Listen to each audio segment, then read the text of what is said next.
Good morning, everyone. Sunday morning, Valentine's Day, in case any of you have forgotten. So just hoping to have a hangout. I was chatting with Jerry on his hangout yesterday, and they were wondering if we was going to do one today. So I decided, why not? I'll volunteer to do one this morning.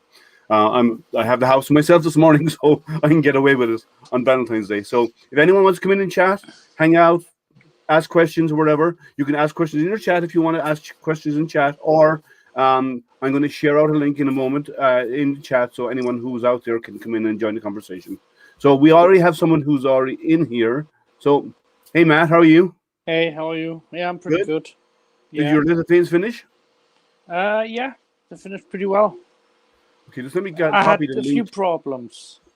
Oh, okay. So let me copy this and share this out to everybody in case anybody wants to join the conversation. I just posted into chat. Hey, hey guys, Makers Hub is out there. Daniel is out there. Hey, So if you Daniel, want to join the conversation, click on the link. Make sure you mute your Facebook or your YouTube before you join and before you click on that link. Otherwise, we get feedback and it'll make a mess of the audio. So go ahead, Matt. Well, I've been doing different things. I'm doing a repairing program or project. What I have basically is to fix like lithophane what have lines in them. Okay, you're using a 3D pen? No. Okay. It's a secret for right now, but it's a gonna secret. Be real. Yeah. You're telling us about it, and it's a secret. Come on, you can't leave us hanging. Well, I can show you some of the results. Sure. And anyone who's out there right now who's joined, remember you can click on the link that's in that I posted, the StreamYard link. If you want to join the conversation, please click like, subscribe, thumbs up, ding that bell so you get notified when I do future live events. Everyone's welcome, beginner all the way up to experienced. Everybody's welcome to join this. This is a casual hangout, nothing formal. Hey, Chris. So I've seen that one before. I think that's a nice little thing.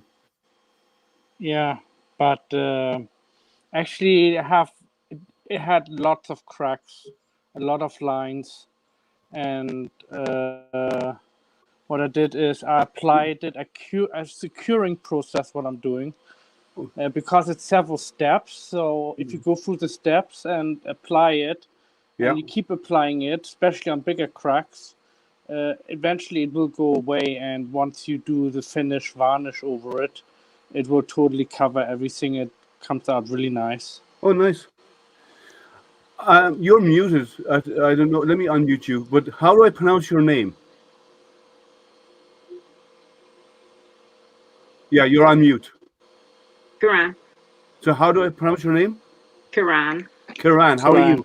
I've been chatting with Karan to help. She's had some first layer issues that I think we've sorted. Yeah, the light behind you is blinding your camera. So, actually, you asked me a question yesterday. I said I was going to show you. So let me get that up. Let me open Cura because you wanted to see how to do something yesterday. So let me find this. One moment. You were asking yesterday about how to do 2-color prints because you have an A10M, correct? Now, yes. Matt has all G-Tech. This guy over here has all G-Tech printers. He's got lots of them. Oh. What have you got? 5, 6 now? Yeah, 5. Yeah. So he's a big G-Tech fan. I have lots of printers, but they're not G-Techs. I don't have any G-Tech, but printers are printers in most cases. So let me find what I was going to show you. What we were discussing yesterday. Some of my G-Tech ones. Yeah. Matt is I'd like to introduce Matt as a lithophane king because look at this. Show some of the lithophanes. Yeah, he prints these on his printer. I'm repairing that one. So. Yeah. Okay. Show the one that actually is done. The spider one. Which one? Your choice. He prints it in white plastic, white PLA, and then later on adds a color image behind it, so it comes out as a colored image when you backlight it. Yeah, that's white PLA. That was done on my best machine. That was done on my second best machine, but the machine did had a clogging Cool, Chris. issue, so it's not perfect, that picture, in my opinion. But Yeah, but we've seen some of the other I'm stuff that you almost. produced. They're fantastic. See, that's I think I beautiful. That's all 3D printed with white material, just one color. Show her how it works. Yeah. What I do is, I'll show you. I have a process where I attach a piece of paper, what I print out. It is in a special color. I have this piece of paper too. It looks something like this, and this would come out like this one here. It's the same exact picture. Oh, my dog is complaining that I'm talking to myself again. Well, and once you basically have to measure it, etc., and then cut it out and glue it on and apply all the lacquer, what I mostly do too. I put lacquer on the back of it, so it comes out really nice, I think. So hold on a second. I have a Little things look weird when you come off the printer, but once you shine the light through them in the back, look. That's what your printer can do. Yeah, and I know you're new, so you can do fantastic stuff. Now, you were asking yesterday about dual color prints, right? Yep. Let me share my screen. I want to show you. Now, you often get parts that are actually there's two components to it. So let me share my screen.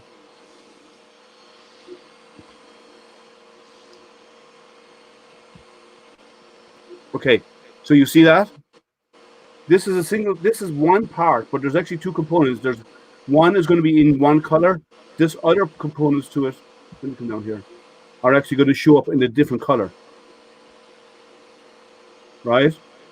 You see, it's like it's individual pieces, and they kind of sit into this. So what you do in your Oh wow! Yeah, I think we lost it. So back to my entertainment. camera looks so bad. I don't know what's up with my camera. It looks horrible. Where are you from, Kieran? Michigan. Michigan. Yeah. Cool. I clicked Never around. been there, but And let me share that again. Share my screen. Okay, so here's our component, and what you do is in your extruder, this is Cura, which I'm assuming you're using is Cura, right? Component one, I want it as one color, so let's say blue. But these components over here, I want them to show up to use the second extruder, which will have a different color. So I select my second extruder over here on the left hand side. And then when I have the two components, so this is extruder one, linked to extruder one over here. This is linked to extruder two, which you select over here on the left. And then I select the two components, and I right click and I select merge models. And now they become one. And what happens is, because of its signs, these other areas to extruder two, when it prints, your printer picks and chooses which extruder it needs to print that color. So it'll print mostly yellow at first, then decided to move out of the way, and then start printing the blue color, and then go over and it'll actually move the filament in and out of your hot end for you. So that's how you do dual color. But if you have a single color part, there is software out there that can where you can actually paint areas of the part and then make them separate components. And it's on Kickstarter. I can't remember what they charge for it. But there is software out there where you can actually take a single color component, like it's all one color, and paint areas with your mouse, and then those painted areas can be extracted as a separate component, and then in your slicer you do this. Yeah, I watched a video on it this morning in Meshmaker. You can do it in Meshmaker. There's a way to do it there as well. A mesh mixer, you mean? Yeah. Mixer, yes, sorry. Yeah, you can do it there, but there's also, and that's free. But there's also other software, and the whole thing about this software is doing that. So let's see who else has joined. We have let me come up here. Hey Gary, how are you? If you want, the link is in chat. If you want to come in and join. Dum Dum Dev, good morning. The link is there. HVAC, how are you? Who else is in there? Maker Viking, how's my Nordic friend? You can come in and join the chat if you want to, guys. The link is there. Let's bring in Dan. Still enjoying my morning cup of coffee, but yeah, how you guys doing? Hey, good. Hey, Marcus. Cool. So let me stop sharing my screen, and so that's how you do it in chat or in Cura. Now, different slicers do it slightly different, but it's very, very similar how it's done. Dave Petzel, the man. How are you, sir? How you doing, sir? Man, how are you? You were up late working in the restaurant. Now you're back online again. You're a glutton for punishment. Dude, I was so hoping that my iPhone would hold up to a StreamYard because I was having a blast listening to everybody while I was rolling silverware, and I got to go do it again today. So, so if those of you don't know, and if you ever look for the Pets Fang mods, cooling systems for your printer, if you ever decide to add one of those mods, this guy down here designed them all. So David Petzel, he's got a lot of stuff on Thingiverse, but yeah, all the Pets Fang cooling systems for printers, he's designed a lot of them. So if you ever want to upgrade your cooling system, look for his content. It's fantastic. He knows more about moving hot air than I do. You like that intro? Amen to that, Liam. So who else is out there? We have everyone just saying hi to everybody else. Okay, cool. So what's everybody working? I know. Look, I'm not going to ask Matt. Matt's always working on lithophanes. Okay, that's all he does. Man, I'll tell you what, Matt's lithophanes are looking incredible. They are. They're fantastic. Oh my God. Yes. Yeah. You're doing well, man. Those are nice. Yeah. So what are you up to, Dan? Getting ready to finish up that guy back there. Running through all my machines back there. Had a few errors. Enjoyed my day off. Went up to Disneyland for the day. And then got back, and I'm still trying to recoup. Are you back working again? Are you back working? Have they opened the park? Oh, no, we've been open since, goodness, I want to say June of 2020. Oh. We're not back to full capacity, if that's what you're asking. All right, okay. Full capacity is not going to happen until about June, July of this year, from what we've read. Yeah, that sounds about right. That's still touch and go. Yeah, Dan works at Disney World in Florida. Nice. We went up there for my wife's birthday. I wish we had that weather, man. It is -5 here right now. It's not that cold here, but I cleared snow this morning. I'm sure everybody's clearing snow in Michigan this morning. It's too cold to even snow here. Yeah, no, you guys are crazy. Like me and snow, we don't get along. I've been in Florida, oh my goodness, I want to say 31 out of my 35 years. So, I mean, if I get below 70 degrees now, I'm just like, yeah, give me about 3 more layers. Yeah, no, I'm the same. I don't like it when it's cold. When it's like, I live in Michigan, but when it's 30, when it's above 70, I'm happy. When it's below 70, I put on a jacket. Did we agree yesterday we wanted to do it in the metric system? Yeah, well, yeah. No, well, yes, we hope the US will eventually move to the metric system, because this archaic system that they use today is just difficult. Yeah, it is. I math mean, right now, it's not going to happen. Like, I just had to go through and try to figure out how to pull a resource file from one slicer to put it onto another resource file of another slicer, because me using like 4 or 5 slicers in a day, it's getting a little bit too tedious. So Yeah, minus 19. Yeah, that's horrible cold. We get weather like that as well, and probably we haven't got it yet. We're lucky here in Michigan, but we do get weather. Like we get negative 35, 36 sometimes in winter, in winter, and we're in our winter right now, and we haven't seen bitter cold weather that like that yet, but it's probably coming. Maker Viking. Hey, Vike, Yeah. it's -5 here. That would be -20 Celsius. Yeah. Brr. But you know what? we do When it have gets giant to, bugs. we'll be in shorts when it hits 20 degrees. That's because you're all insane. Yes, that is so true. That is so true. Oh, I see my neighbors. Used to I see my your neighbors body here. gets used to that low temperature. Yeah, no, I see my neighbors here who grew up in this or grew up here, and like it'll be snowing outside, and there'll be an inch of ice on the car, and it'll be blowing gale force winds, and it'll be really nasty weather, and they'd be out with shorts and t-shirts, and I look at them and think, guys, you're missing something. That's my grandmother over in Lansing.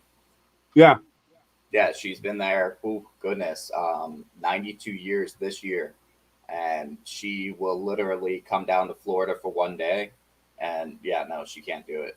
She says it's too hey hot. Lama, Grandma. the link is there if you want to come join. If you don't see it, let me know. I can repaste it into chat.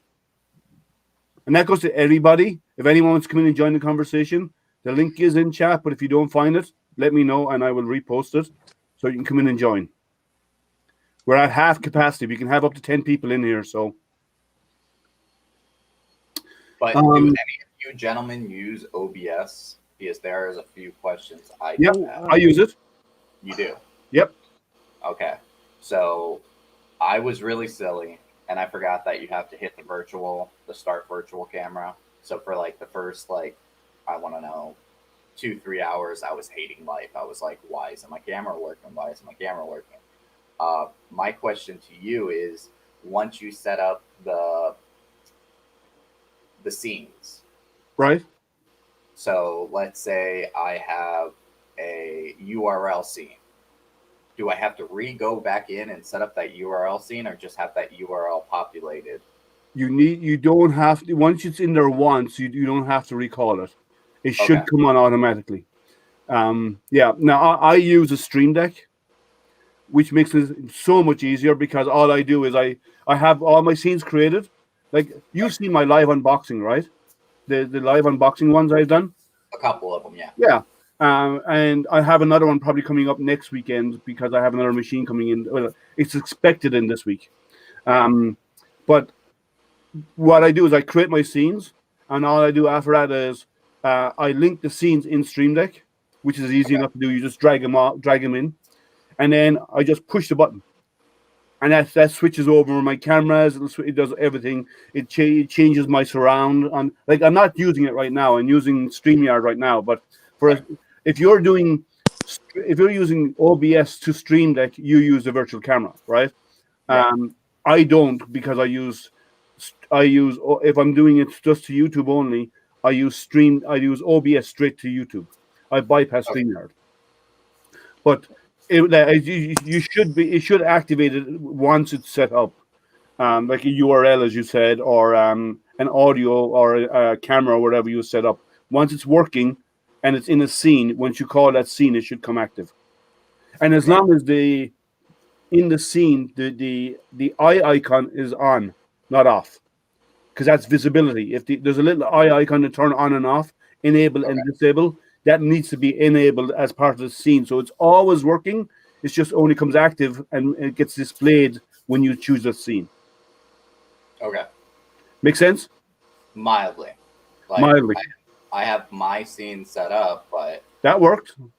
I mean, when it comes down to it, it's just more the fact that the URLs, like there's website pages that I want to have, and if they're not open or if they're not tabbed on main screen desktop, they'll come up as black screens like this. And what's that in the background? It's a URL. Just There's something wrong with it. There's something wrong. But if you bring it up in your computer, you can see it. Yes. That's weird. Dave, there's a question there for you. Yeah, I see that. So you really can't print faster because the amount of dwell time on the filament, you want to cool the filament. So I mean that's the whole premise behind the PETS Fang. So it will give you better layer finish, and it will also allow you to print with fewer supports, and the overhangs will be better. So it doesn't. You can't really print faster. When you think about cooling, even with the stock cooling, you're only over that filament for a fraction of a second. So what you're trying to do, you don't want to cool the whole print. You want to cool just the filament that's coming out if you're trying to bridge. And then as you're going over that area where the overhang is, you want to keep that area cool. So the cooling solutions that we make doesn't help the speed at all. I mean, there's an inherent ability to run a faster speed because you're if you're cooling at a higher rate, but there's really not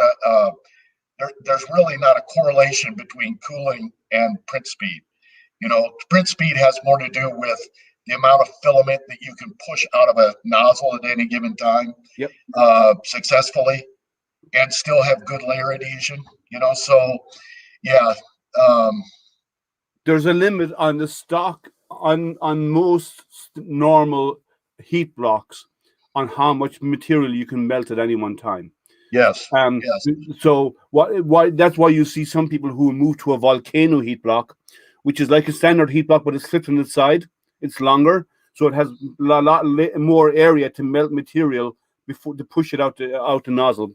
And that allows you to print faster because there's more molten material available to be pushed out as you go at a faster rate. Now, printing faster has a downside as well, because unless you've got a really super finely tuned machine, printing fast often can lead to layers not properly adhering to each other because you're moving so fast that there's no time to stick.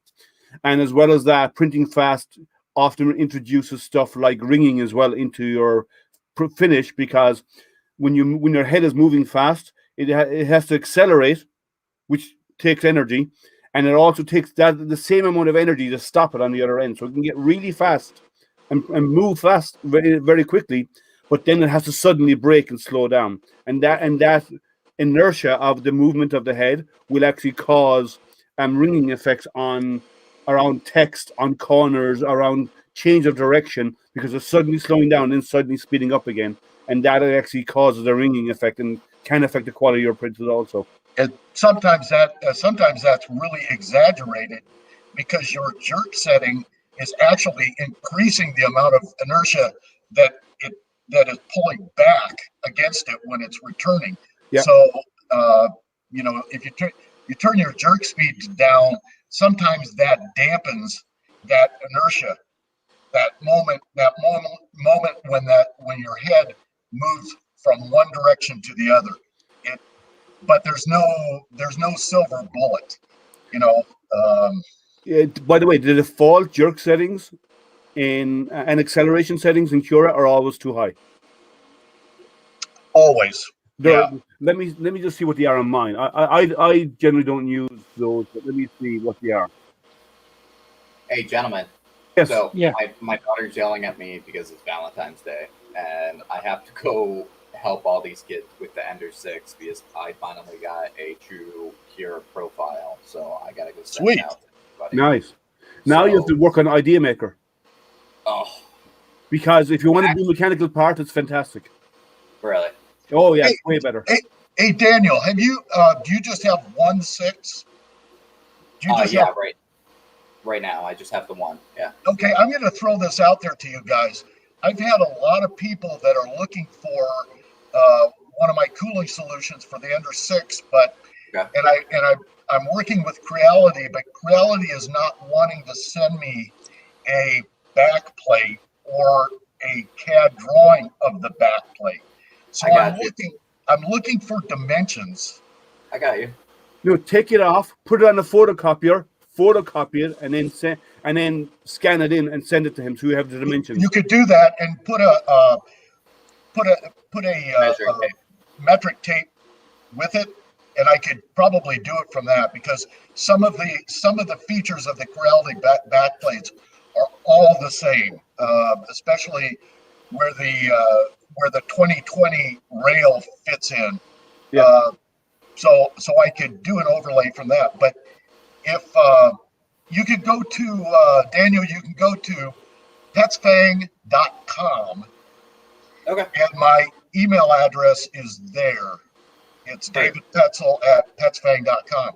And anybody, if you want some of these cooling solutions, I've got them for the 5 Pro now. I've got them for Slice Engineering, Mosquito. I've got them for a lot of different. So if you need some of them, let me know.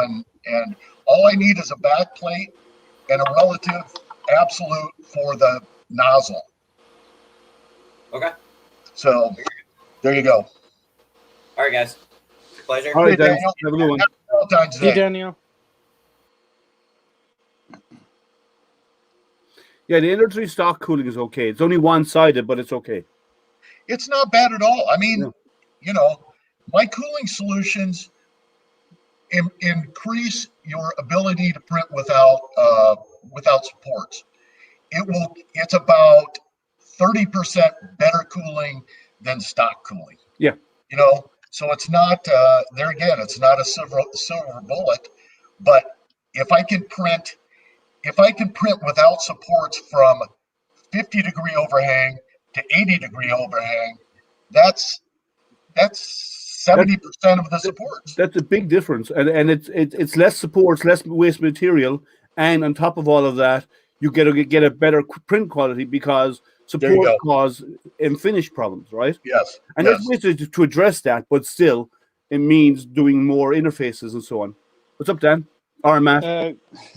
Question: how long are you going to be online? I mean, I'll be on for a few hours. All right. Depends on how many people can stay hanging out. Well, I'm going to be back in probably half an hour, 45 minutes. Okay, start the timer. All right, ready? Ready? Go. All right, man. It's funny. Let's see here. Have you seen the Hevor printer? I haven't. Have you seen it, Dave? The what? Hevo? Hevort. Is he thinking Hevo? I don't know. I've seen a Hevo. I've seen Hevo, but I haven't seen a Hevort printer. No, I haven't seen a Hevort either. Let's see what Google says. Let me see.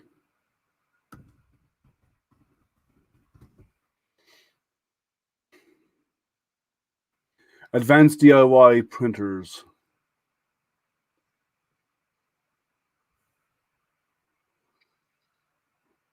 Oh, it looks like a Core XY. The Hevo is a Core XY. Okay, the Hevort is like, what's the one that Justin is building? What was the one that Justin's built? Yes. It's not the Hevort. It's I can't remember what it's called. Yeah, I can't either. The Voron. So I think the Hevort is like a Voron type of setup. It's a DIY. You build it yourself. You print the parts and you buy the components, and they have step-by-step instructions, and it's community driven. I haven't seen one. I just saw the picture of it, but I think it's very, very like it's like the Voron.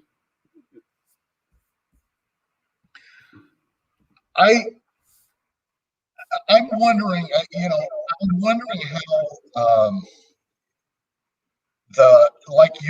your CR5, the CR5 that you have, Leo. The Ender 5 Plus. I'm wondering how it stands up to the like the Voron and that have the single.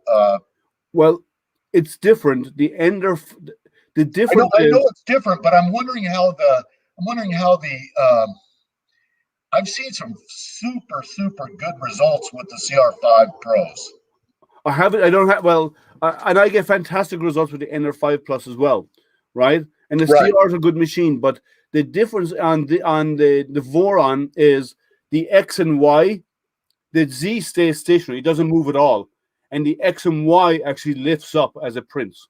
Whereas at the Ender 5 Plus, the Z drops on screws, but the Voron, it's a Core XY, and the Ender and the X and Y axis is actually mobile, and that actually rises on the screws, and your bed stays 100% stationary. It never moves at all. Really? Yeah, and I think the Hevort is a bed dropper. I think, like the Ender 5 Plus. Yes. Yeah, Yeah. it is a bed dropper. Yeah, so but the Voron, the bed doesn't never moves. It's stationary. There is zero movement out of the bed. It's actually your X and Y axis is what rises on the screws. So it's a kind of interesting design.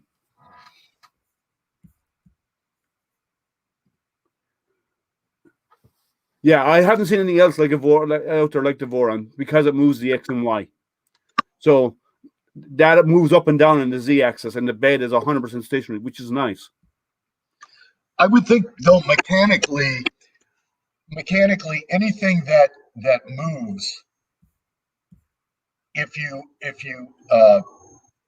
insert inertia into that, because it moves, it has to have some kind of play to it that you're just going to initiate some ringing.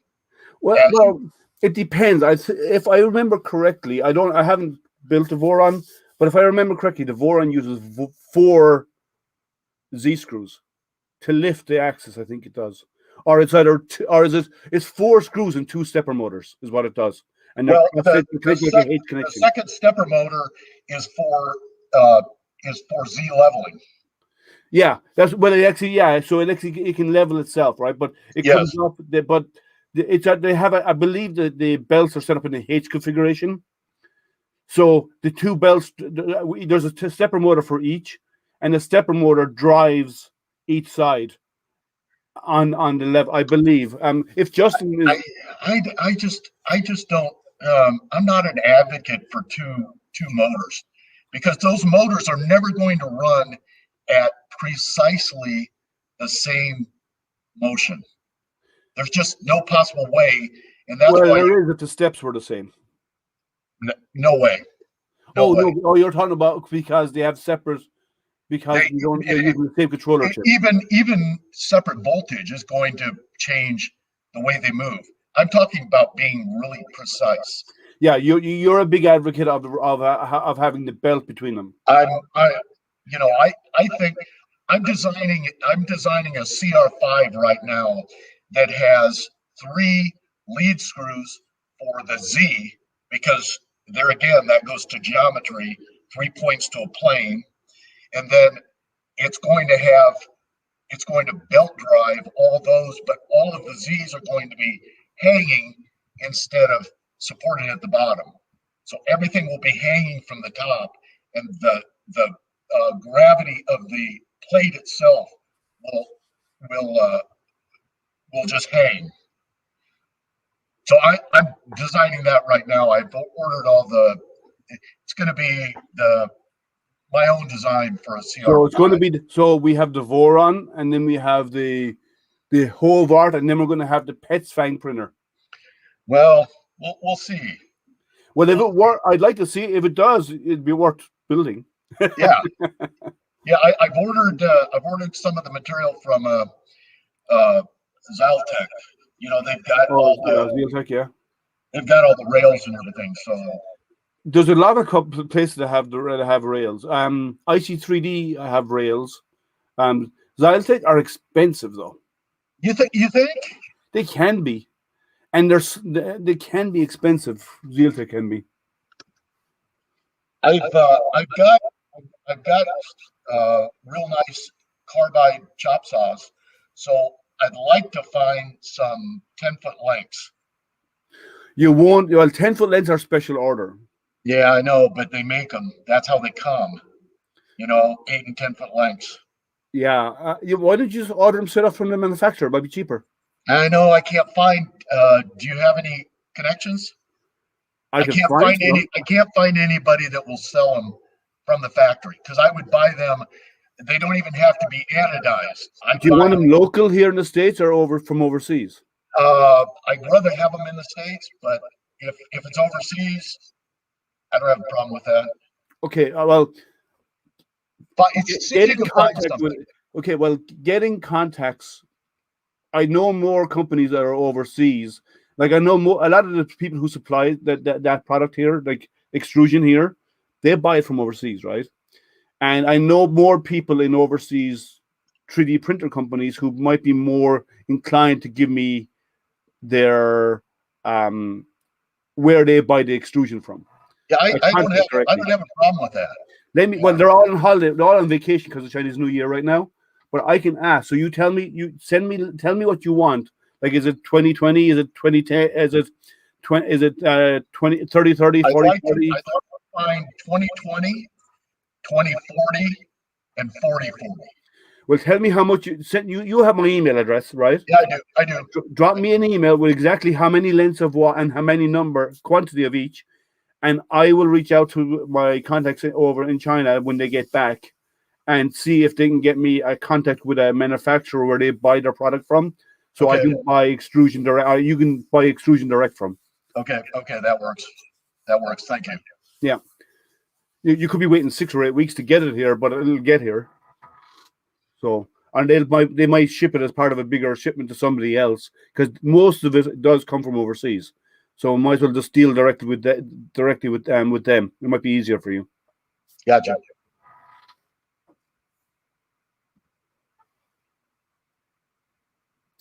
What do you mean by that? You can on lead screws. Can you explain yourself there? What you mean by that? So, so you're going back to the restaurant this afternoon? Yes. I'm waiting on my delivery. I'm getting a delivery today for of my quarter-inch shaft CNC bits because I have to. I have a 3018 desktop CNC, but yes. I wanted larger bits so I can do my rough cuts and so on faster. And yes. I want to do some V insert inlay with it, and I need the small 1/8 inch shaft bits are too small. They don't cut V grooving very well. So I got larger bits so I can actually do some new collets so I can do some V grooves. Have you seen the? I looked at the 6040. The CNC. 6040 CNC, and it'll do aluminum, and it's 2400 watts. Yeah, well, you can do aluminum on a lot of stuff. It's all about RPMs, right? And the cutting tool that you use. Now, on the 3018s are not designed for metal because they only have up to 10,000 RPM spindle speed. Now, you can upgrade that to a 15,000 RPM spindle, but at that rate, you're better off to build a bigger CNC. But yeah, you can upgrade. The 3018s can be upgraded with longer rails to make it a 3020 or a 3040. You can do upgrades to it. Let me show you what I'm looking at. Yeah, share your screen. Let me see if I can find it. I put it on. I put it in my list. What's Jerry saying?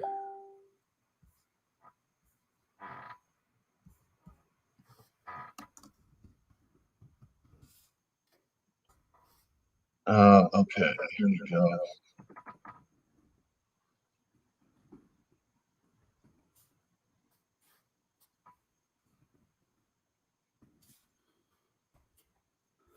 Let's see, did you share? I'm trying to get it right now. Okay. Yeah, so it's but the higher your RPM, then the more you can get into aluminum if you want to. You need to have at least 15,000 RPM, and your bits need to be quadrant or greater. So let me share what you had up there. Okay. Yeah, the 6040, they'll do aluminum because they have the torque. Yeah. It looks like a nice machine. Now, you won't do it fast, but it will do it. Yeah. Right? But that will probably do aluminum. But you'd have to do your cutting speed has to be really slow. And ideally, you need to use, you can do it with a 2-flute cutting tool, but you're better off with a 4-flute cutting tool to do aluminum because it has more cutting edges and it eats away on a more regular basis. For wood, a 1 or a 2-flute cutting bit is good, but for metals, you need to go to 3 or 4. The majority of stuff I'll be cutting will be high density polyethylene. That's plastic, right? Yeah, HDPE. You can do that on a 3018. You don't have. You can. I want the bigger. I want the bigger size, and I want the ability to be able to cut aluminum. I'm hearing stuff in the background. Is Kieran? I know. Yeah, no. He's just got his camera and his mic muted. He's not stuck in the back. He's there. I'm a woman, first off, and oh, sorry, that's stuck in my head. Sorry, I know you are. It's just and yes, and it's stuck in my yes, head. I'm muted. So yeah. So yeah, and Matt is back. Matt, that was the fastest 30 minutes ever. Yeah, so she's new to 3D printing. Yeah, I know. She's actually here in Michigan, and she reached out to me yesterday because she had first layer problems. Nothing was sticking, or it was leaving the bed. But I think it's working now. She got a good print out of it yesterday, so I think she's got at least her first print is working now. So, like when you were first printer. It's her first printer, and it's a G-Tech, but she got printing yesterday, so I helped her out a bit yesterday, and we got her printing, and so she asked for mentorship just like you did, Matt, and so she's up and running, which is good. But yeah, so CNC, so Dave, you're getting into CNC, yeah. I will get a larger CNC eventually. I need to make space. I don't have space for it. I need to make space in my garage. Right now, my garage is filled with telescopes, and I can't do CNC around a telescope because the dust is not good for them. So at some point, I will. Do you have pictures of your telescope? I don't have them. I don't think. Let me see if I have them on my computer. I don't know. I have multiple telescopes, so there's different telescopes for different things. If you look at my profile on Facebook, there's a big telescope beside me. That's a 20-inch telescope. That's a for visual, but I have other ones as well there for photography and stuff, and I have ones for the sun. And there's different types. I have let me see if I have any. I don't know if I have any here. Let me see. Do you have any that follow the motion of the Earth? Oh yeah. Well, I have that's my astrophotography rig. Yeah. Yeah, that is. I do have one of those, and I can switch the telescope. That's the mount, and I can change the telescope over and back, different types of telescope on it. Depending on what I'm doing. Like if I'm doing the sun, I use a short focal length telescope, which is my refractor. If I want to do some really small stuff, deep sky, then I'll put on my SCT telescope on that, which is a different style telescope. But the mount is the same. I just switched the scope on it. Gotcha. Let me see. I think I have it on my phone. I can show you on my phone. I can hold it up to the camera. Just let me find an image of it. So do you travel a lot to get to pick up different views? Sometimes, like I went out to Wyoming for the solar eclipse. Okay, I saw that one. Yeah, that was really nice. And I'll be going to Texas for the next solar eclipse, which is 2024. So I'll probably go to Texas for that because it's in April, and chances are we're not going to get clear skies up here, even though it comes really close to us here. So I'd probably have to go south to get it. So I'm thinking Texas would be a good location. That one you had in Wyoming looked like almost 100%. Oh, it was 100% totality. It was. It was. Yeah. Nice. So here, that's a 20-inch telescope. Oh my God. That's for visual. So the eyepiece where you look in is up here. Yes. 8 feet off the ground. Yes. So that's Where do you have that? Sorry? Where do you have that? That's in the garage. And you just roll it out? Yeah, I actually have bars on it, wheel bars on it. So I can I can take it apart and stick it in my truck as well and move it. I bought my truck and I put ramps on the back of my truck so I can actually wheel it up into the back of the truck. All the upper part of it. How heavy is it? It's about 150 pounds. Oh. So all this upper part here comes off and breaks down into components, and in the base I have wheels on it that I can take on and off, so I can actually roll it up into the back of my truck. That's cool. Now the other one, let me find pictures of the other setup, which is the one that tracks. That one doesn't track. That's a manual. You have to manually push it. But I have another smaller. That's a Dobsonian style one that I just showed you. I have another smaller one that's a Dobsonian style that I can pick up in 2 pieces and just throw it in the back of the truck and be done with it. So here is this one is the one that does all the tracking. That's the one I use for the solar eclipse. So the telescope that's on it on the top can be removed, and I can put on different telescopes. But the mount is the important part that does all the detailed tracking. Nice.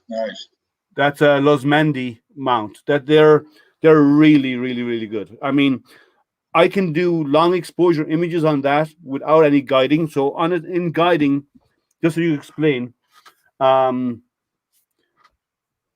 a telescope, even though you have a tracking mount, for very precision tracking of something, for a very, like if you want to track something and take a photograph, let's say for a single image that lasts 20 minutes, which it's not uncommon to happen, right? But it does happen.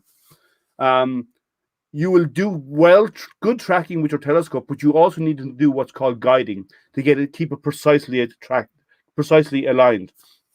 And guiding is basically another small, a miniature telescope with a camera on that, and you pick a star in that, and you have software that monitors that star, and when it sees tiny movements of the star, it tells the telescope to update. Nice. So by having a really good mount and a guiding telescope, so you have 2 scopes side by side, it actually gives you very, very, very precise tracking. So for really long exposures, you would use that. And I do have guided scopes and so on, but it's I can actually I've done 15-minute exposures on that with that mount I showed you, just the last one I just showed you, without a guide star. That's how precise it can track. Once it's set up correctly, it's very, very, very precise. But if I'm doing long exposure astrophotography, I'll use guiding on top of that to ensure that it actually holds target all the time. Do you pick a star in the area where you are taking the pictures, or do you pick a North Star that's going to be very, very apparent and clear? How does that? Well, I do what's called off-axis guiding. Now, some people, as I said a while ago, I can use a guide scope, but I don't always use a guide scope, because on the back of my telescope I can add a thing called an off-axis guider, which basically is Just overlays a grid. Well, no. An off-axis guider, what it does is on your telescope comes down, and on the back of it you have the guider, and then right behind that you have your telescope. But there's a little prism inside in this, or a little mirror, right? And some of the light, prism, and some of that light is captured by a prism and sent out into another camera mounted off, so it's off the normal light plane, right? So the light plane comes through the telescope to the camera, but there's a prism in here that directs some of it down, some of the light down, and I have and underneath that I have another small camera, and that's a guide camera.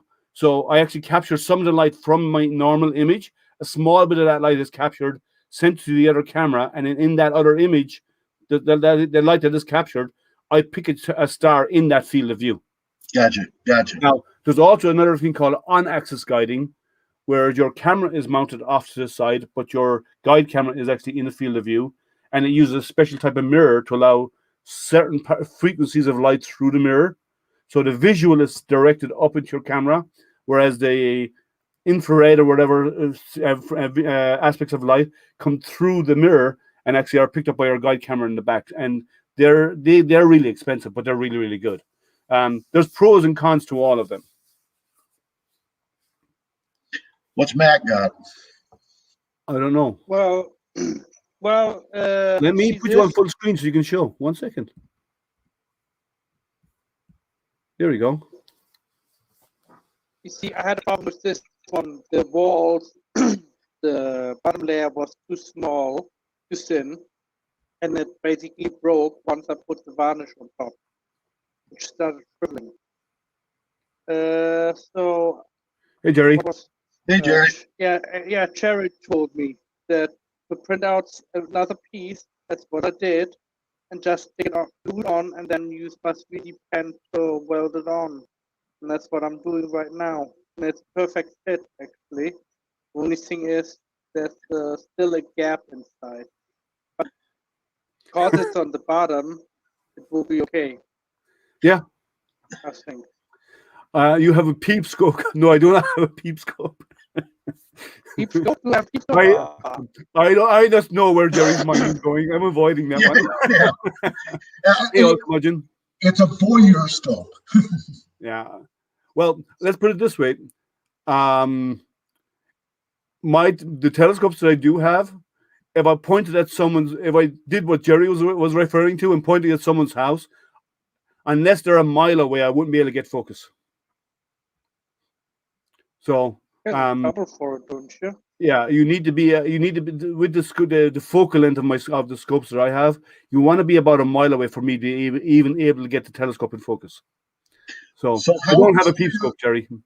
How clear of a picture can you get of the surface of the moon? Oh, you can see detail you wouldn't even believe. Let me see if I have any on my computer.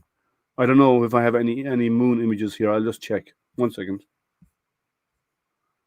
Yeah, it looks okay. That's cool. Yeah, it looks really good. Yeah, I thought about it, make a triple set and then make like something out of wood filament or something like that, like a holder where it holds the 3 canisters, and then hook up, one of those tubes, PVST tubes, on the end of here, and then make it look like it's running into the car, Yeah. So, yeah, that's a few ideas what I had. Okay, I have some lunar images. They're not fantastic, but they're okay. Let me share my screen, the show. Okay. I don't have many on here. I have a separate camera and stuff for that, so I often have better images over there. But this is what you see through an eyepiece. That's nice. Wow. And you can actually get in way closer than that, right? Let's see what else I have. Do I have any more?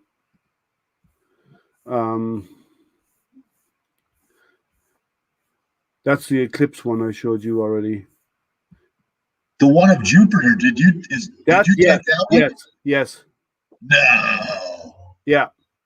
I marked the moon so people would know what it is. No. But that's a great red spot. Are Yeah. you kidding me? That No. is incredible. Yeah. That's pretty good. So I don't know what else I have. I don't have many. This is the Pleiades, and I see there a meteor going through the field of view. So that's actually when you normally look through a telescope, you only see the stars. It's called the Pleiades. It's it's near it's by Leo, but this gas cloud around the side of it takes a long exposure to get the nebulosity around it. How long of exposure was that? Well, if you see here, I slightly blew out these stars, and this was a single 15-minute exposure, unguided. But the stars here are actually blown out. They should be dots like this, but they're Yes. actually overexposed. But Yeah. I did get a meteor coming through the image. You see here? Yes. Yes. So that worked out nice. That's cool. And this is the Dumbbell Nebula, the gas cloud. In the center, you see that dot in the center? Yeah. That's actually the remnants of the dead star that created this. When the star dies, this is what's left over when its outer atmosphere drifts off out into space. Right. This is some of the Andromeda in the middle, one exposure of Andromeda, which is a galaxy. But you see Andromeda behind me right there. I have a picture behind me. But that's in astrophotography, we take multiple images and stack them together to bring out more detail. So we do a lot of that. There's another lunar one. I don't have many moon ones here. This is my all sky camera captured a meteor right there. Do you have any Mars? I don't have them here. I do have some. Let me dig some out. But I do have some. But I don't have them on this. I'll have to transfer them. I have some. I got some of recent ones on Mars because it came close to us again this year. So how long was the exposure for Jupiter? Jupiter was actually a video. Oh, really? Yeah. So when you're doing planets are so bright you don't normally do photographs. So you do photographs of deep sky stuff because you want long exposures. Right. But planets are so bright, you take video and then you take like 60 frames a second, high resolution images or video, and then you take the video and you slice the video into individual frames, and then you bring those frames in and you stack those out in software. Gotcha.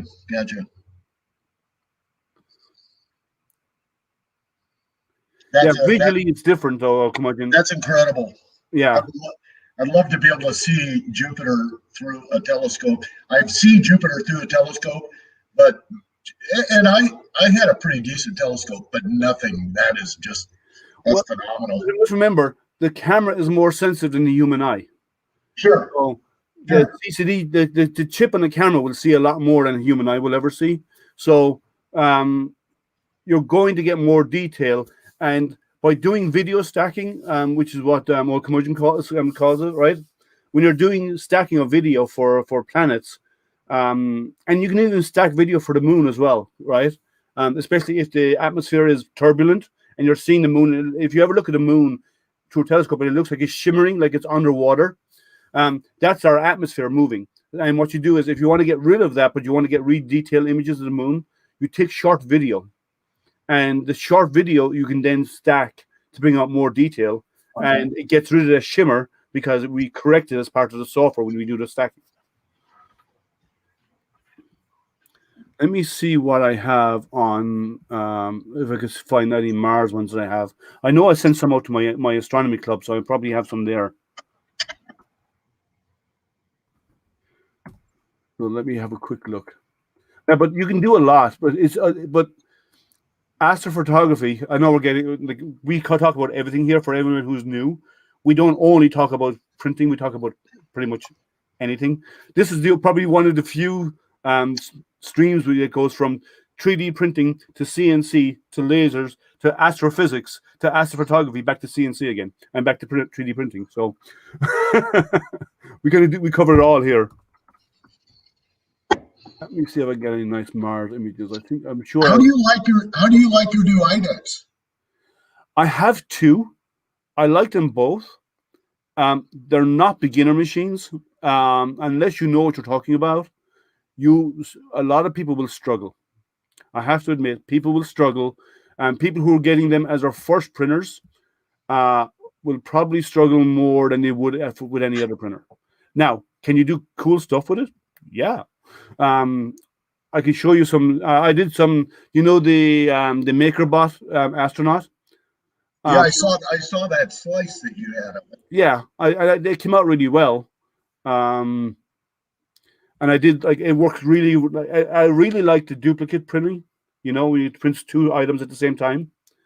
Well, but Jerry showed a video where there was PLA and TPU in the same print, which was really cool. So he shows that where he's got a separate piece that fits around a piece of PLA that's already being printed, and that was really cool. I thought that feature was really cool. Yeah, well, you can do different temperature materials, which is a really big up, right? Or the water soluble supports. Yes, so you can print let's say you want to do ABS or nylon or whatever, all right, some other high temperature material. Now you can't do PVA at that temperature if you had a single extruder because a single hot end because it's way too hot for it. Hey Jerry. Hey, good morning, guys. So, but with the IDEX, they're completely independent hot ends, so you can actually print separate temperature materials. You can have completely separate retraction settings, completely separate everything for each of them. Right now, with the G-Tech printer, when you have multiple extruders coming into one hot end, you can't do that. Whatever you're printing needs to be similar temperature. Otherwise, you're going to run into problems. Well, you kind of can, but you have kind of hacked your G code to get it to drop temperature at this change and increase temperature at this change and do all of this with the different levels, right? It gets messy. But with an IDEX, it's easy. Or if you have two extruders that have separate hot ends, even if they're mounted together, like the Maker Pi are coming out with the P3 Pro, which is two separate hot ends. It's with separate they have separate heater blocks and everything, but they're mounted together so they move as one, like you do with the Lulzbot. So they work and they have an actuator to lift up one of the nozzles out of their way. And in those cases, you can do two different temperature materials. But with most extruders, when you have a single hot end and you have multiple extruders feeding that, you actually have to stick with materials that are similar in temperature and settings. So, Jerry just woke up. Yeah, I went to bed late and I don't sleep well, so I get up when I get up. So, yeah, that's good. Anyway. Good for you. Yeah, it's 9 o'clock here now. I think I got up around, I don't know, a little after 8 or something. I woke up at, I think it was 5 a.m. Uh-huh. And I actually got out of bed around 7:30 or so. I had to get up to clear some snow. You don't know what that is, Jerry. No, it's pretty rare I see snow. Yeah. So, but yeah, so I got up to clear some snow, and then since I promised to do a live stream, to do a hangout this morning, so I came on. I'm waiting on my 1/4-inch bits to be delivered for my CNC because I want to do a heavier bit set. So they're coming in today, and along with my my collet set, so I can actually use the larger bits.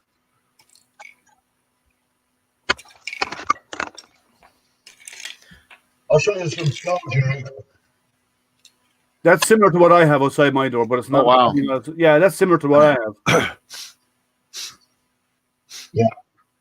And I have more snow coming. We haven't seen. I haven't seen the street in almost a week. And typically the sun will heat up the asphalt enough or the concrete enough to melt off, and it's been below zero for almost a week. So Yeah, it's too cold.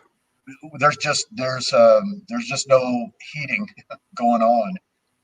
And then the snow reflects everything else, so it reflects that any rays that would heat up anything. So Yeah. so it's a double whammy. Question there for you, Jer. Yeah, drop the question so I can show something. You got me blocked. Oh, I'm sorry. Yeah, the small droid, I've got all the parts printed out at 100% scale.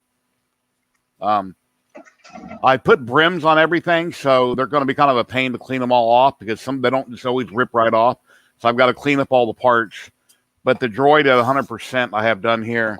And then originally I was printing out the droid at 175%. I figured, hey, let's go big.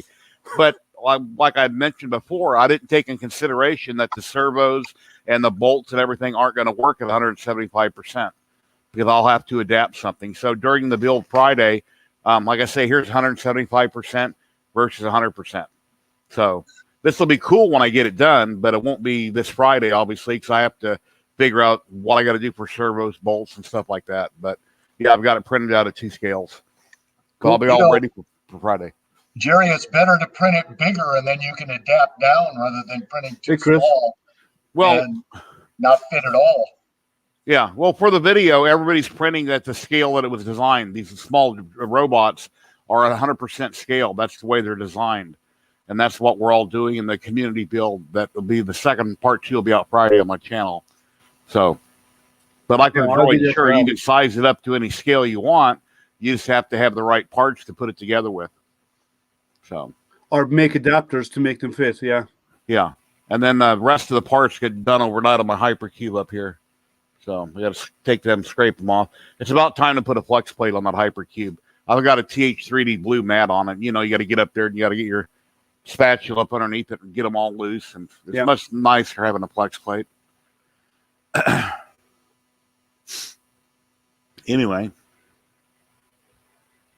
So Matt is doing some cleanup, it looks like, on his prints. Yeah, so I'll be working my CNC this afternoon. That's what I'm going to spend my afternoon doing. That looks good. You just sand out the edges.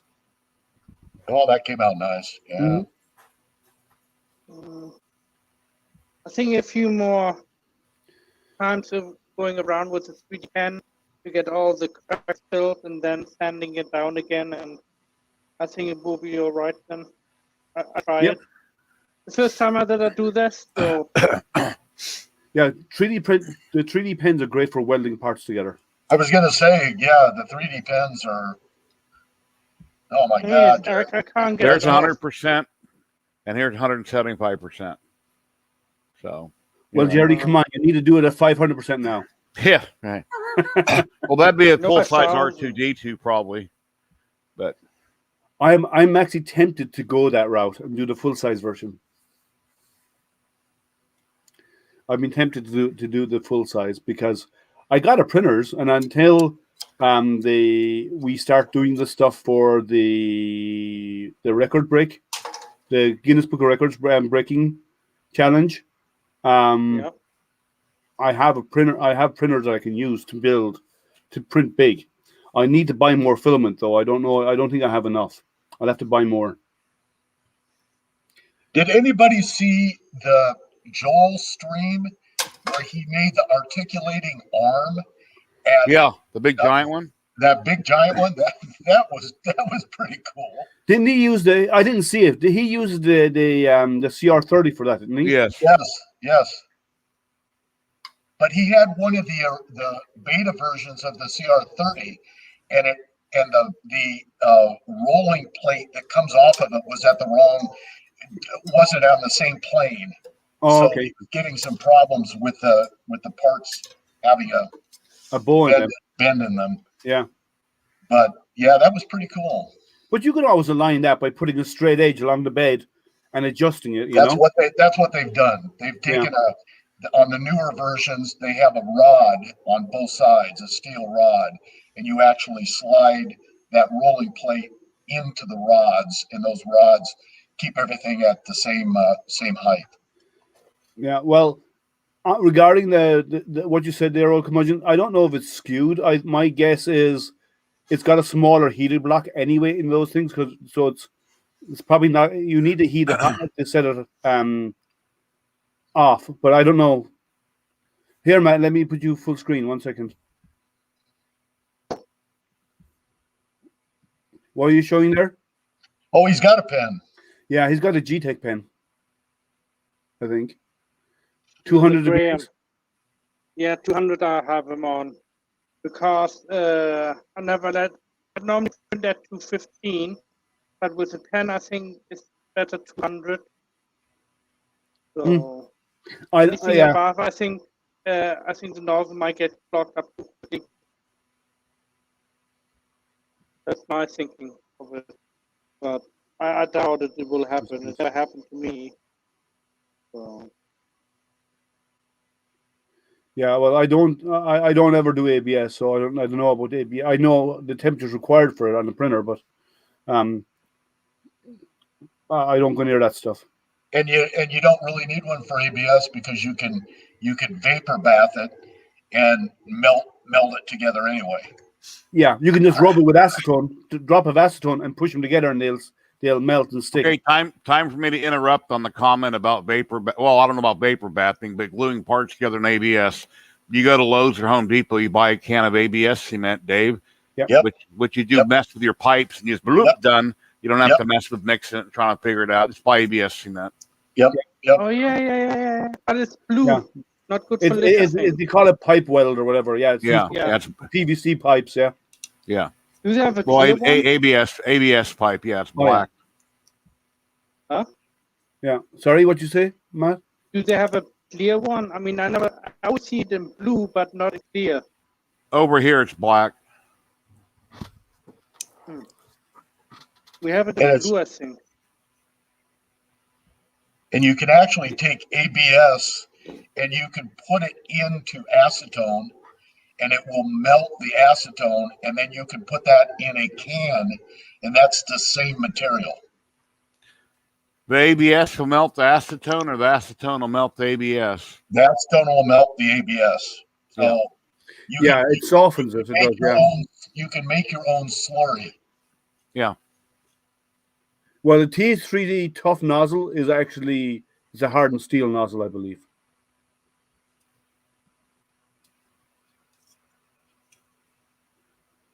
Yeah, it is hardened steel. Yeah, and with steel nozzles, you have to print at a higher temperature because steel is not as good a conductor of heat as brass is. So you have to go a slightly higher temperature to print with a hardened steel nozzle with any material, because you need to be higher temp for the heat to be transferred through the nozzle. Yep. I use their tough nozzles, and it's about 5 to 10 degrees higher. Yeah, 3D glue for gluing the parts. Yeah, I heard a lot of people love that material. They love that stuff. The 3D glue for gluing. Yeah, PVC glue is clear. Yeah, but we're talking about the ABS glue, which is black. Yeah. So, I've built 3D planes, and they're one layer thick. And if you just use instant cement, that seems to work great. Hey, Chris Travis, I got a question. Gloop, I understand they got PLA, PETG, and ABS, but what happens if I take my PLA Gloop and I try to glue PETG? Will it bond or just not as well? I know they want to sell 3 different products. And then what if you have an ABS part, PETG, or PLA, and you print it in different materials, but you want to glue them together? They should have one formula that bonds all of them together rather than, I think the formula changes because the way the chemical of each plastic is different. Yeah. Okay. The chemistry. But they say they're super strong components, though. the joint is super strong when you use it. What I don't like about Gloop is if you buy a little bottle and you don't use it fairly quick, it can sit there and dry out in the bottle. And then if you buy the tube, which is like a tester's model glue that you had in a kit as a kid, when you take off the top and you go to squeeze the aluminum or whatever it's made out of, it oozes and runs. And you got to hurry up and put the cap back on. It's kind of a pain. But the biggest problem would be just it drying out in the bottle that's got the little brush in it. You unscrew it and it has air in there, and then over time it. Cause I don't use Gloop right away. I just use it occasionally, and then I might go grab the bottle. I don't know. Right now, it could be dried out, but yeah, he says it doesn't work. Yeah. You know what? Do you know what glues pretty much everything? Super glue. Super glue, absolutely. And then when it breaks at the joint, it breaks where the super glue was. But all my models are put together with super glue. I use a 2-part 2P10, the spray activator. Yep. And whenever something falls or gets broke or whatever happens, it's always at that glue joint. And you got to try to sand off that area and then re-glue it together. But if you could bond all your parts where they fuse together, then they're not coming apart. Yeah, but and that's where the 3D goop comes into play. Yeah. But like I'm not going to be making a part that's going to like if it breaks, I just print another one. Right. Okay. So, do any of you guys use micro balloons with your adhesives? So, when I do planes, we add 3D micro balloons, and it's basically just a starch, and it thickens it, and it bonds it to itself. So it allows you to fill in longer gaps. And the micro balloons, we use it all the time in modeling airplanes, because we'll have wood that glues to plastic, that glues to steel, that glues to aluminum, and we use those in conjunction with any of the instant cements, and it adds body to it. You heard about just like the micro balloons adhere to each other. Yeah, like a contact cement. With it, it's like Jerry was talking about. If you just add micro balloons to your instant glues, that actually puts material within the glue that bonds to itself into the parts. So you're not having a big glue joint that is void. Like baking soda? Starch. Okay. But they actually sell micro balloons that are it's a powdered plastic. So those instant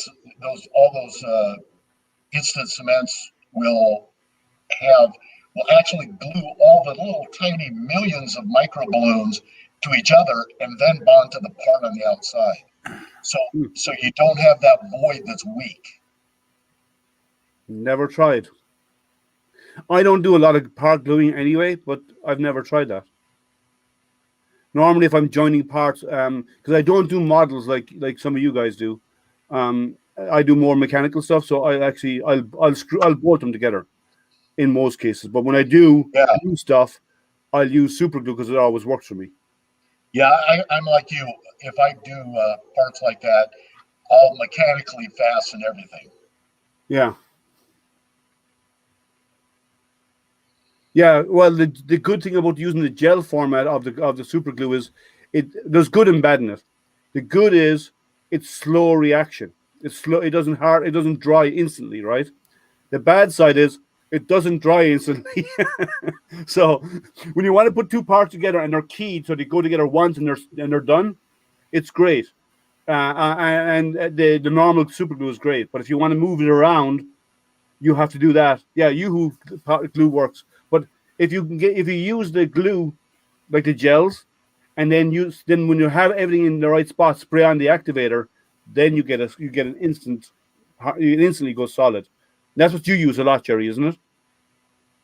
Yeah, it's like a super glue spray activator.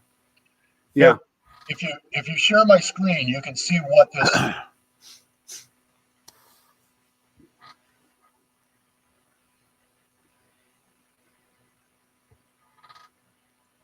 So you mix that in with your glue? Absolutely. You mix that in with your glue, and if you understand the adhesive quality of the glue, the glue does not super glue does not like to uh, expand over a joint. It likes to have very, very close contact surfaces. Yeah. And what the micro balloons do is incorporate millions of tiny glass beads or into that super glue, so that the super glue is actually gluing every tiny glass bead to each other and then to the part. So it bridges the gap. So it bridges the gap. So it makes that glue joint extremely strong if it's not super close contact. Yeah, Which it's super a close filler. contact means flat to flat. I mean it has to be totally touching for super glue to really work well. And this just allows, those areas where, we're working with plastic. We're never going to get that surface flat unless we take it and sand it on a flat surface. Wait, now, didn't we have this conversation that stuff actually never really touches anyway? Well, your pants on the chair. Yes. Yeah, you remember that conversation? I do remember that conversation. Yeah, so even though you say they're touching, they're actually not really.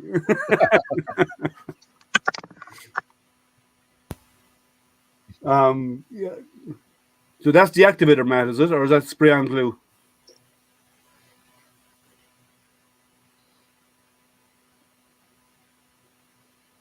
Oh, That's yeah. that's like a 3M 777.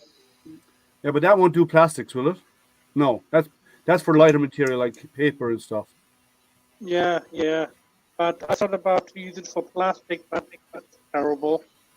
It wouldn't. No, it wouldn't have the bonding the bonding capability. Yeah, This that's stuff, designed to absorb into wow. material. Yuhu's good stuff. I remember using that as a kid. Yeah, I know.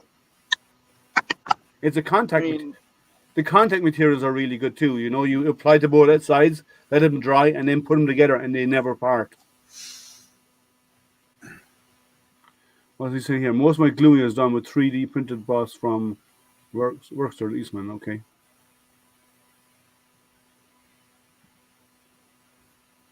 It's all relatively. Shows that. Yeah, you showed that a while ago. That's a nice print.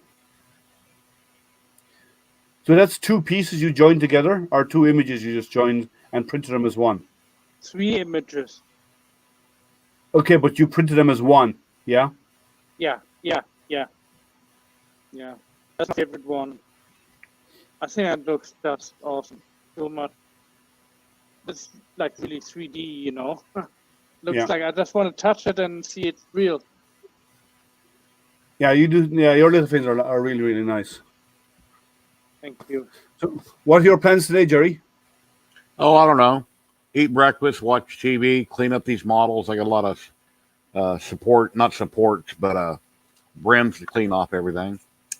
So I was trying to find Loctite. I use a product from Loctite that's a 2-part plastic epoxy that works across the range of plastic chemistries. I can't find it. Well, I think the pen is a good way to go, or super glue is what I always use. If it's mechanically if it's going to have any pressure on it, I mechanically fasten it together, so I don't get it. I don't glue an awful lot of parts together. If I made a mistake like I did with the rocket, the top of this rocket I had to do in 2 parts because the print failed near the top. So I just reprinted the cap of it and I glued them together and sanded them off. So that was one of the rare times that I glue. Matt, are you showing which one is again? Oh, that's the monkey. Yeah. Oh, beautiful. Yeah. But this one was also a failure print. It didn't finish. It didn't finish. No. Yeah, I think I seen this yesterday. It's really nice. Yeah. He's on that other guy's stream yesterday. So how are you adding the color to that, Matt? You were saying that you actually print Yeah, let me bring him up full Hold on. screen when he comes back. Yeah, hold on a second. Let me get the Oh, fish by the way, picture. guys, those who are out there, remember, like, subscribe, click that thumbs up, and ding that bell so you can get notified on any future streams. Yeah. Look me up on at German on Facebook. Send me a friend request or join me on Tactile 3D Pictures. Hey, Maker.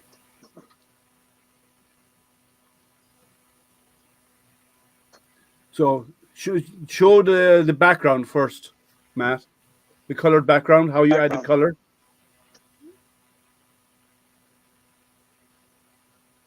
That's the colored one. What I just picture. Oh, really? Just a pixelated. That is cool. Yep. What app online are you going to, or what site do you go to print that out? Somebody else yesterday was saying that there's a couple websites you can go to. Huh? Luban 3D. Luban 3D. Yeah. Now, Luban 3D is an app you have to buy. Yes. Whereas there are websites out there that will do, if you just look up Color Lithophanes Maker, and there's websites that will do it for you.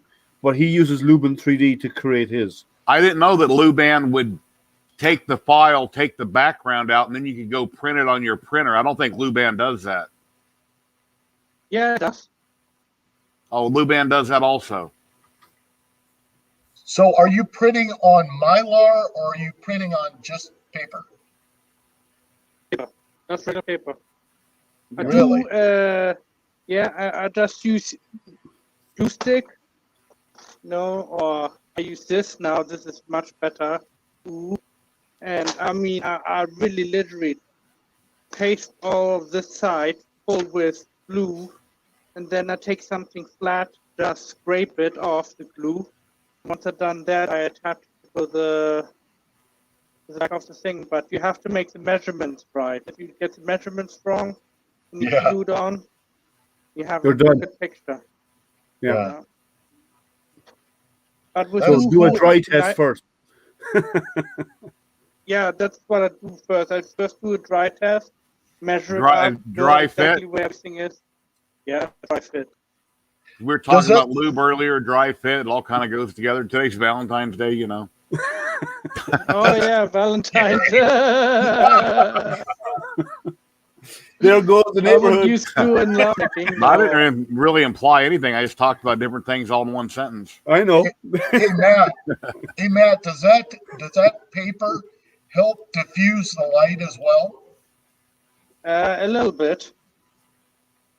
I mean, this is the back view now of it. And hold on.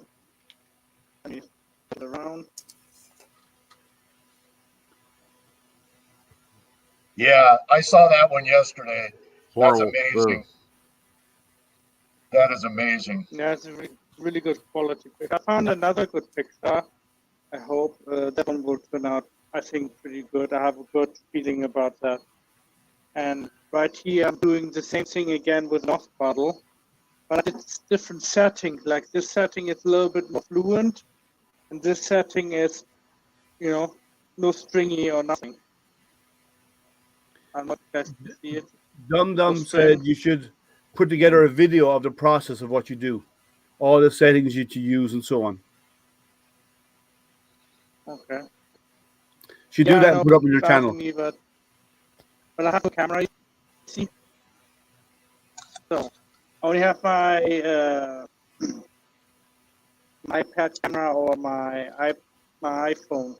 That's all what I have. And my other camera I broke a long time ago, and I have to save up for a decent one, I think.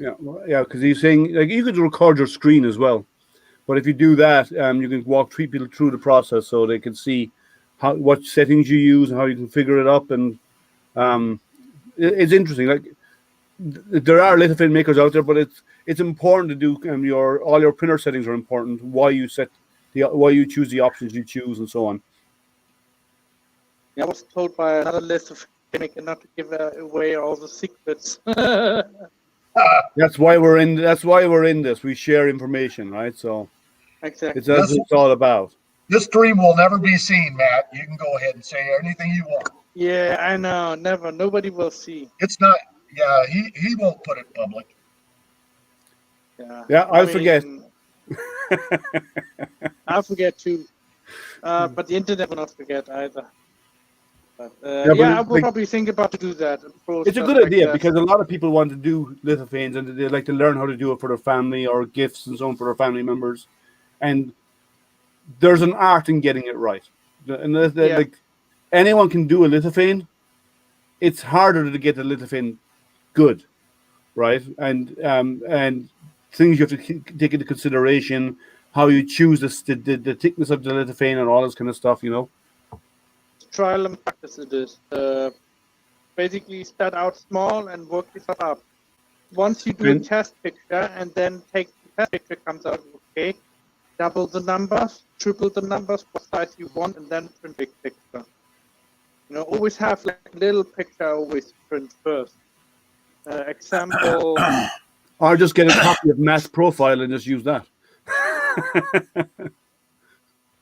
Those I don't are think you test heard me. prints. But they look good. I can't. Yeah, it's one of them basically. It's for the charity. What I'm gonna send it to next. Well, this month I'm gonna send it off now, and gonna be a surprise for her. Nice. So I hope she likes it. Cool. Yeah. So, like, we're all about sharing information here. So. Well, I need to go eat breakfast, guys. I need to drop off here, and as you can see, I'm not being very chatty because I'm just still waking up. So, anyway, but yeah, thank you very much for having me on for a minute or let me drop in. And everybody in chat, take care, and I'll talk to you later. See you, Jerry. All right, take care, Jerry. Thank you. Bye bye. Have a good one. Let me find my boot me out of here button. I can do it. I can help you if you want. Well. Does anybody else want to join? You know the link is there. Let me paste the link again in case anybody wants to join because it's It's a little boring in here. It's getting quiet, so if anyone wants to come in and join the conversation. Yeah, I'm not a good talker, really.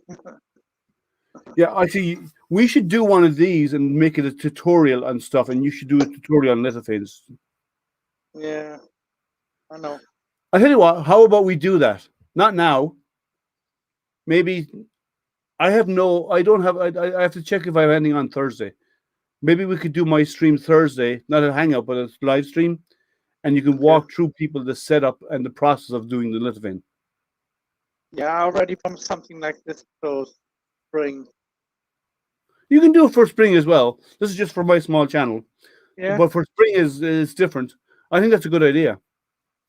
Yeah. Would you be and let me check if I have nothing on for this week on Thursday evening. If I don't, would you be interested? Give me a couple of days time. I have to see what's going on. I have some family trouble right now, so let me know. Yeah, it'd be interesting to see. So if anyone else, go ahead. I definitely will think about it, and I promise you, I will do it with you. Yeah, so people are cheering you on. Come on, Matt. Yes, of course, I'm gonna do it. I have to, but no, family comes first, you know. Of course, but I'm just saying, like, if you have the availability, we should do it because people we want to learn and they want to share, and people want to. It's a good way of getting it out there. Make the messages stop, and there's 6 stuff. I don't know what you're talking about. You have to explain yourself. Yeah. Because so come back on. Dan, come back on and explain. But I'll chat with you during the week. Your wife. Yeah, I'll chat with you during the week and we'll see if you're available because all the companies are only coming back to the office on Thursday. of this week. I won't be able to get any of those guys onto my stream. So maybe if you're available, I have an opening this week. I can get you on if you're available. Thursday. Thursday night, the normal time, 8 o'clock my time. Chinese New Year is super special. Oh, it is. They won't even answer chats or anything during that time. Respond to Insta messages, nothing. No family. So what to do in family is the most important thing in China. Yeah, well, I know. I lived in Asia, so I know how big a deal it is. Hey Dan. Hey, so nobody had a true profile for the Ender 6 for Cure 4.0. Yeah, I know. I couldn't find one either. Yeah. Oh, I got it. Oh, you do? So I went onto the Facebook pages of the Ender 6 people and I posted I had it. So it's been nonstop for like the past, I want to say, hour and a half of forwarding the profiles to everybody. And don't upload it into files. Upload it into files on Facebook in the user groups, and then share it to everybody and say, here it is. So both Facebook groups do not have a file section. I actually had to get in contact with one of the moderators, which is really cool because he's actually a friend. So I was like, hey, could you make a files page? Can you put this on there? Because I got stuff I got to do today. I do not have time to sit there and thank you, David. I got that now. You got it? You bet. Yes, sir. And I just don't have time to sit there and go through and message everybody. So he ended up putting it up there. So if anybody out there is watching and has an Ender 6 and wants a true profile, go to Creality, officials Creality Ender 6, search that in Facebook, join the page, go to the files page, copy the profile, go to your directory inside Cura 4.8 and post it in there, restart Cura, and you should be fine. You can always do an import as well. Yeah, well, I don't think you can import the type of file. It's not like a profile. It's you did the what is it called them again? .json. Yeah, the JSON file. Yeah. Mm-hmm. Yeah. So, I deal with those all the time in work. I deal with JSON stuff all the time. So yeah, we develop software. So yeah. So I mean, it was quite easy. It was just a lot of backtracking and actually going through. Well, a JSON file is only a text file basically, and it's only the way that it's formatted is all it is. Yep. But let me jump off here. Breakfast was good. My daughter definitely put eggshells in my eggs. But oh, good. Oh, crunchy eggs. 5 minutes. I'll be right back too. All right, Matt. But I'm gonna jump off here, do a few more things. There's a few things I have to fix on the Ender 6, what I ran into, but stupid stuff. Crunchy eggs are the best, though. Oh yes, thanks, Daniel. Pets, I'll get to you. Appreciate it, man. Thank Not you. a problem. Take care. So anybody else want to join in if you want? Those of you who are out there in chat, if you want to come in. We have 12 people watching right now. If you want to come in and join the conversation. If not, we might wrap it up because it's kind of slowing down. So let me know. If anyone wants to come join, the link I posted into chat a few minutes ago, click on the link, come and join the conversation. If not, we'll wrap up shortly and you can go about your day. And remember, I always have a hangout on Wednesday evenings starting at 7 p.m. Eastern time. So if you want to let it, if no one's going to join in and keep this rolling here, we'll wrap it up and I'll see you Wednesday. So let's give everyone a few minutes if anyone wants to join. Remember, the link is in chat if you want to come in and join the conversation. If not, go and enjoy your day. So 12 people is not bad. I will have to say the latency on your internet connection today is exceptional. Mine? Yes. I don't know. I don't see, like, I'm watching it here and there's no latency. What I'm seeing, it's good. Your connection is incredible. I haven't even Matt. Well, Matt's okay. Now and again, Matt gets a little jumpy. It's a lot. it's been exceptional today. Well, sometimes I make the mistake, and I put on my connection, and I go on Wi-Fi by mistake instead of going on hardwire. I do that as well. When I go hardwire, there's never latency issue because I have really fast internet. Right. On Wi-Fi, you're competing. Yep. And I try and do hardwire all the time because this is my office because I'm normally hardwired. So I normally don't have problems there. And I've found before I do a stream, I actually reboot my about an hour before my stream. I actually reboot my cable modem. Yeah. Because I find when your cable modem has been running a long time and you start dumping video through it, like heavy video like this, it runs into problems. Yeah. And even though it's a brand new box, I even got him to replace my cable modem, it still happens. So I bounce before I do a live stream, about an hour beforehand to give it time to come back up and get everything up and running. And I rarely have problems with it because you've seen in the past when I've done interviews and stuff, sometimes I get kicked out in the middle of my stream. And it's because the modem hangs or whatever, something hangs, but bouncing the box fixes it.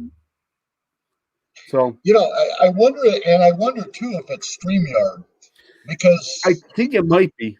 Yeah, because last night when I was doing it off my phone, it kicked me a couple times, and then I just gave up. But it seemed like it was just the iPhone, talking, and I was on a cell connection. Well, that's why, because you're on a cell connection. If you're on your Wi-Fi in the restaurant, you'd probably be better. My Wi-Fi in the restaurant's too slow. Really? Yeah. Which is unfortunate, but it is. Because everybody's sharing it, probably. It's public, is it? Yeah. That's why. One of those. I actually have a Ubiquiti mesh, which is one of the best on the planet. Yeah. This one is like 300 megabits per second. Oh, no, sorry, not this one. This one is like a terabyte. I think. I'm not sure right now. Yeah, well, my whole house is wired, and so I have hardwire everywhere in my home, and mobile devices like tablets and so on use the Wi-Fi. Yeah. So when I go onto Wi-Fi, I'm sharing it with everybody else in my house, and they all have more than one device on it. That's the way I am here. I hardwire everything, and then I've got smart televisions. I've got my wife likes to stream from her tablets, and it's sharing, and you can set that up to where when you connect, you get 90% of the bandwidth. Oh yeah, yes. Yeah. And I have set that up, but my family doesn't like that very much because traffic prioritization is a must. Right? Traffic prioritization is a must. Yes. And yes. I use it all the time. But on Wi-Fi, you're still competing for the Wi-Fi hotspots. Absolutely. So your signal constrained there. Absolutely. But when you're on physical network, there is no competition. No. And I use it's called packet shaping. I use packet shaping all the time, and I prioritize my traffic, because this is I've worked out of here for 9 years, out of this from this one room. So no matter who's on, I don't care what you're streaming. You play second fiddle to my data. Yes. But when I'm on Wi-Fi, I don't have that. That's why when I switch over to hardwire, it's never an issue. But when I'm on Wi-Fi, you have that competition. And yeah. And your cable modem can accept all of that. It's just the way the packets are hitting the router. Well, Wi-Fi is different. You see, when Wi-Fi, you're competing for bandwidth. Exactly. On physical cable, there's not that issue. No, that's basically what I was saying. Yeah, there is no issue. But the other thing about Wi-Fi is you're competing with your neighbor's bandwidth as well. Because Wi-Fi signal, if you're on channel 15, it's constantly looking. And your neighbor's on channel 15, you're eating up each other's bandwidth.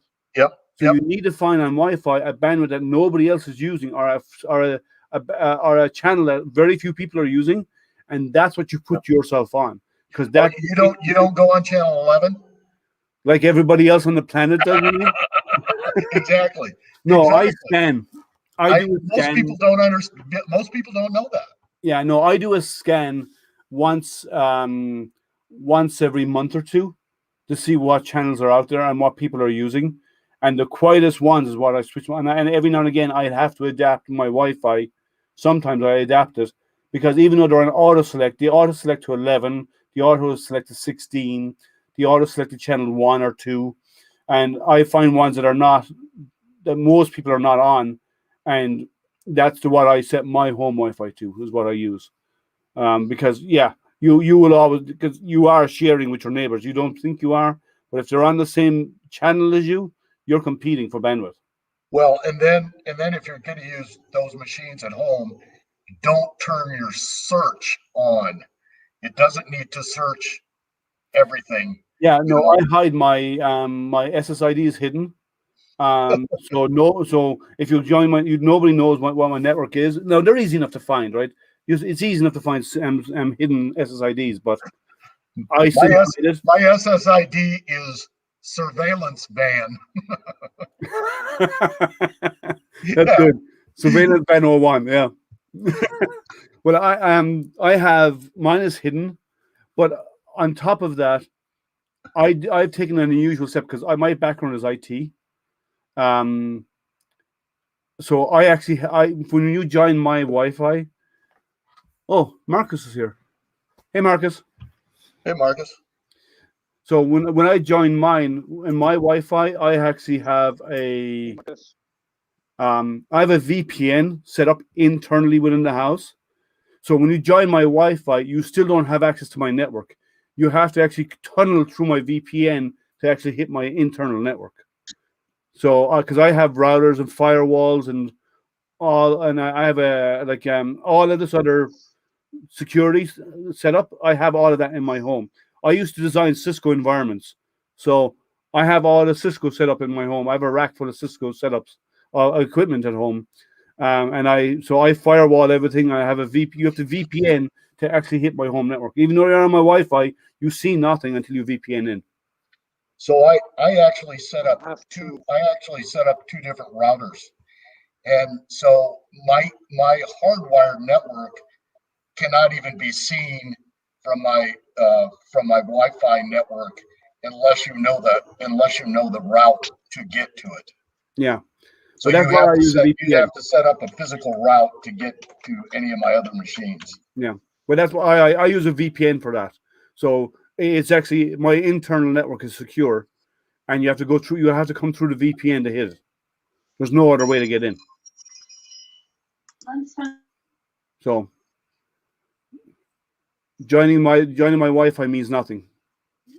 Even if you know it and you get into it, you can't use it. Do you have your Wi-Fi guest network set up? I have a guest network which is password protected, and its data is limited. Yeah, I don't do it. It's 802.11. It does A, B, C, and G. It will not do N. It is limited bandwidth because it goes through my firewall again as a separate channel through my firewall, and I do packet shaping on it. So when someone does use my guest network, when we add them to it, they are limited in bandwidth. Do you turn off your 2.4 gigahertz and just I have a 2.4 and a 5, and I run both. I run both a 2.4 and a 5, and most of my family are on a 2.4. I'm on the 5. My wife is on the 5. Yeah. Because we don't. So again, it helps with data traffic. Yes. So yeah, I do a lot with my networking at home. Like people who have come over to my place, I have server racks, right? So I actually have full blown servers here that I use for stuff. Hey Anne, how are you? So like I have a full blown server that I use just for processing my astrophotography images. That's all it does. I use it for processing that one thing and that one thing alone. And I have other servers as well. I have about 4 other servers there, but that one is specific for astro imaging. Yeah, I'm a serious nerd. That's all. That's what I We am. didn't figure that one out yet. Yeah, you haven't, no? Yeah, it's a problem. I know. I do, and I have so many Pi computers, and I have so many like there's so many computers in this house. Like on my desk right now, I have 3 machines. I have this one, I have a workstation, and I have another laptop as well, right? That are just this, and that's just on my desk. I didn't So, even see Kieran leave. sorry? I didn't even see Kieran leave. I thought she was still in the party, so I just see the message in this moment in the private chat, like half an hour ago or something. Oh, okay, yeah, yeah. Oh, you got a mirror. Is that the hobby mirror or is that the for Surface? Yeah. It's a craft mirror. Oh. So you know how people post photos of like of their plates, if they got some decent food going on. I've been wanting to 3D scan one, but I haven't had any decent plates. My wife just made some awesome tacos. Oh, so nice. I finally have something to try. I'm going to try to scan it real quick. Cool. You better scan before they're gone. Tacos never last long. Yeah, I have some on my plate. Hopefully no one touches it. But imagine posting like a 3D selfie of your food instead of just a still photo. Ooh, that's a cool idea. That's a cool idea. Yeah. Instagram that, huh? Yeah, I'll be right back. All right. Well, that's a cool idea because people always post pictures of their food. So do an STL of it. What's wrong, Matt? Your audio's gone? Yeah, my audio was gone. Oh. I just keep pressing the button so it's not loud. So it's gone. It's back now. So yeah. So I put a security camera in my kitchen because my fridge is like knocks. You know what I mean? I protect my food. But you live alone, right? Yeah, I know. I still have 2 doggies, so they might be able to open the doors. You never know. Chihuahuas, you know. Okay. He worries his dog's going to feed him food. Yeah, I call them elephant hunting dogs, you know, because I think they're bigger than every other dog out there. So, you know, that's because they're so small. They all think the bigger dog is like, you know, have to be controlled by the little dog, you know. And most of the time, it actually works. I do see my neighbor's dog going with my dogs, and the neighbor dog is just like, you know, and then she goes sit down, and then they just cuddle up.